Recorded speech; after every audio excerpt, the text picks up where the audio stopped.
Bismillahirrahmanirrahim. Assalamualaikum warahmatullahi wabarakatuh. Baiklah, kami dari kelompok 1 sesi 028 yang beranggotakan Kotrun Nada Fitri Adisfah, Dori Asara, Suci Ramadhani Arfi, Hayatul Mardiah, dan saya sendiri Ines Korea Vera. Di sini kami akan mempresentasikan atau menjelaskan mengenai penyelenggaraan sistem pendidikan nasional. Sebelum masuk kepada materi pokok, di sini saya akan menjelaskan terlebih dahulu mengenai pengertian dari apa itu pendidikan nasional. Nah, pendidikan nasional adalah pendidikan yang berdasarkan kepada Pancasila dan juga Undang-Undang Dasar 1945 yang berakar pada nilai-nilai agama, nilai kebudayaan nasional, dan tanggap terhadap tuntutan perubahan zaman. Di sini saya akan menjelaskan materi mengenai jalur dan jenjang pendidikan. Yang pertama adalah jalur pendidikan. Pengertian jalur pendidikan menurut ketentuan pasal 1 angka 7 Undang-Undang Nomor 20 Tahun 2003 tentang Sistem Pendidikan Nasional adalah wahana yang dilalui oleh peserta didik untuk mengembangkan potensi diri dalam suatu proses pendidikan yang sesuai dengan tujuan pendidikan. Jalur pendidikan ini terdiri atas 3 macam. Yang pertama adalah pendidikan formal, kedua pendidikan non-formal, ketiga pendidikan informal. Untuk pengertian dari pendidikan formal adalah jalur pendidikan yang terstruktur dan jenjang yang terdiri atas pendidikan dasar, pendidikan menengah, dan pendidikan tinggi. Yang kedua adalah pendidikan non-formal, yaitu jalur pendidikan di luar jalur pendidikan formal yang dapat dilaksanakan secara terstruktur dan berjenjang. Dan ketiga adalah jalur pendidikan informal, yaitu jalur pendidikan keluarga dan juga lingkungan. Lalu selanjutnya saya akan menjelaskan mengenai jenjang pendidikan. Jenjang pendidikan menurut pasal 1 angka 8 Undang-Undang Nomor 20 Tahun 2003 yaitu tentang Sistem Pendidikan Nasional adalah tahapan pendidikan yang ditetapkan berdasarkan tingkat perkembangan peserta didik, tujuan yang akan dicapai, dan kemampuan yang dikembangkan. Jenjang pendidikan formal yang terdiri atas pendidikan dasar, pendidikan menengah, dan pendidikan tinggi, dan juga perguruan tinggi. Lalu, untuk jenis pendidikan menurut pasal 1 angka 9 Undang-Undang Nomor 20 Tahun 2003 adalah tentang sistem pendidikan nasional, yaitu kelompok yang didasarkan pada kekhususan tujuan pendidikan untuk suatu pendidikan, yaitu meliputi pendidikan umum, pendidikan kejuruan, pendidikan akademik, pendidikan profesi, pendidikan vokasi, pendidikan keagamaan, dan pendidikan khusus. Nah, selanjutnya standar pendidikan. Nah, standar pendidikan ini ada 8. Yang pertama, standar isi.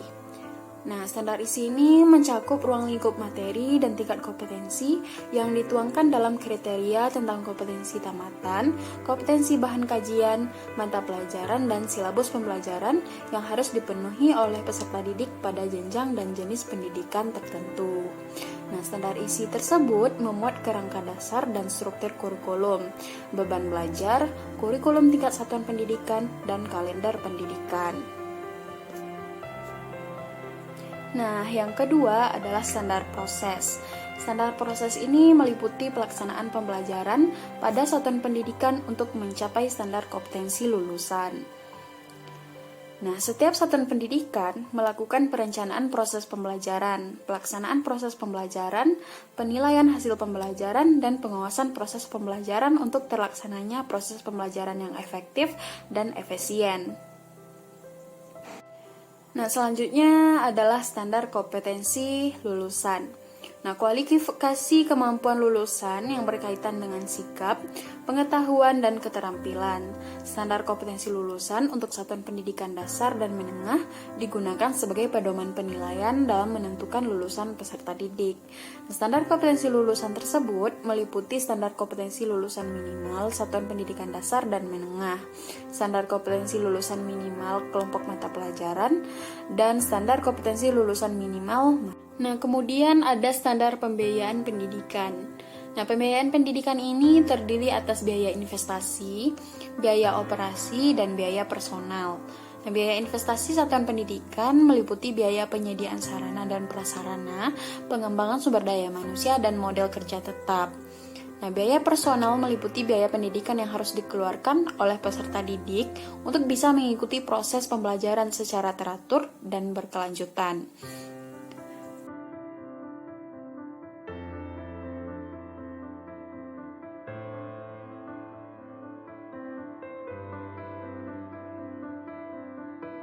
Nah, selanjutnya standar pendidik dan tenaga kependidikan. Nah, pendidik harus memiliki kualifikasi akademik dan kompetensi sebagai agen pembelajaran, sehat jasmani dan rohani, serta memiliki kemampuan untuk mewujudkan tujuan pendidikan nasional. Kualifikasi akademik yang dimaksudkan ini. Nah, selanjutnya ada standar pengelolaan pendidikan. Standar pengelolaan pendidikan ini terdiri dari 3 bagian, yakni standar pengelolaan oleh satuan pendidikan, kemudian standar pengelolaan oleh pemerintah daerah, dan standar pengelolaan oleh pemerintah. Nah, selanjutnya ada standar sarana dan prasarana. Nah, standar sarana dan prasarana ini meliputi kriteria minimal tentang ruang belajar, perpustakaan, laboratorium, tempat olahraga, dan sumber belajar lainnya yang diperlukan untuk menunjang proses pembelajaran. Nah, setiap satuan pendidikan wajib memiliki sarana yang meliputi perabotan, peralatan pendidikan, media pendidikan, buku, atau sumber belajar lainnya. Nah, serta perlengkapan lain yang diperlukan untuk menunjang proses pembelajaran. Nah, standar pendidikan yang terakhir adalah standar penilaian pendidikan. Nah, penilaian pendidikan pada jenis jenjang pendidikan dasar dan menengah terdiri atas penilaian hasil belajar oleh pendidik, kemudian penilaian hasil belajar oleh satuan pendidikan, dan juga penilaian hasil belajar oleh pemerintah. Nah, sedangkan penilaian pendidikan pada jenjang pendidikan tinggi terdiri atas penilaian hasil belajar oleh pendidik dan penilaian hasil belajar oleh satuan pendidikan tinggi. Nah, penilaian pendidikan pada jenjang pendidikan tinggi ini diatur oleh masing-masing perguruan tertinggi sesuai dengan peraturan perundang-undangan yang berlaku. Selanjutnya, saya akan menjelaskan mengenai dasar pendidikan nasional. Yang dimaksud dengan dasar di sini adalah sesuatu yang menjadi kekuatan bagi tegaknya suatu bangunan ataupun yang lainnya, seperti halnya dengan bangunan rumah ataupun gedung. Maka yang menjadi kekuatan bagi tegaknya bangunan tersebut adalah fondasi. Begitu pula halnya dengan pendidikan. Yang dimaksud dengan dasar dalam pendidikan adalah dasar dalam penyelenggaraan suatu pendidikan tersebut untuk dijadikan sebagai pegangan penyelenggaraan pendidikan di sekolah-sekolah ataupun di lembaga pendidikan lainnya. Adapun dasar penyelenggaraan pendidikan di negara Republik Indonesia secara yuridis telah dirumuskan sebagai berikut. Pertama, Undang-Undang tentang Pendidikan dan Pengajaran Nomor 4 Tahun 1950, Nomor 2 Tahun 1945, Bab 3 Pasal 4 yang berbunyi, pendidikan dan pengajaran berdasarkan atas azas-azas Pancasila, Undang-Undang Dasar Republik Indonesia, dan Kebudayaan Bangsa Indonesia. Kedua, ketetapan MPRS nomor 27/MPRS/1966 Bab 2 Pasal 2 yang berbunyi dasar pendidikan adalah falsafah negara Pancasila. Dalam GBHN tahun 1973, GBHN tahun 1978, dalam GBHN tahun 1983, dan GBHN tahun 1988, Bab 4 bagian pendidikan berbunyi pendidikan berdasarkan pada Pancasila. Tab MPR nomor 2/MPR/1993 tentang GBHN dalam Bab 4 berbunyi pendidikan nasional berakar pada kebudayaan bangsa dan berdasarkan pada Pancasila dan Undang-Undang Dasar 1945. Selanjutnya, Undang-Undang Nomor 2 Tahun 1989 tentang Sistem Pendidikan Nasional berdasarkan pada Pancasila dan Undang-Undang Dasar Republik Indonesia. Dan yang terakhir adalah Undang-Undang Republik Indonesia Nomor 20 Tahun 2003 tentang Sistem Pendidikan Nasional berdasarkan pada Pancasila dan Undang-Undang Dasar 1945. Dengan demikian, jelaslah bahwa dasar penyelenggaraan pendidikan di Indonesia adalah Pancasila dan Undang-Undang Dasar 1945 sesuai dengan Undang-Undang Sistem Pendidikan Nasional Nomor 2 Tahun 1989 dan Undang-Undang Sisdiknas Nomor 20 Tahun 2003. Adapun fungsi dari pendidikan nasional adalah sebagai alat untuk membangun kepribadian, alat pengembangan warga negara, pengembangan kebudayaan, dan pengembangan bangsa Indonesia.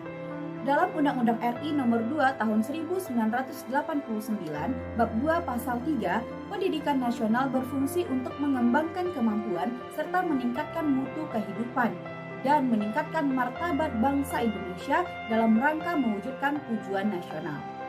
Kemudian, tujuan pendidikan nasional.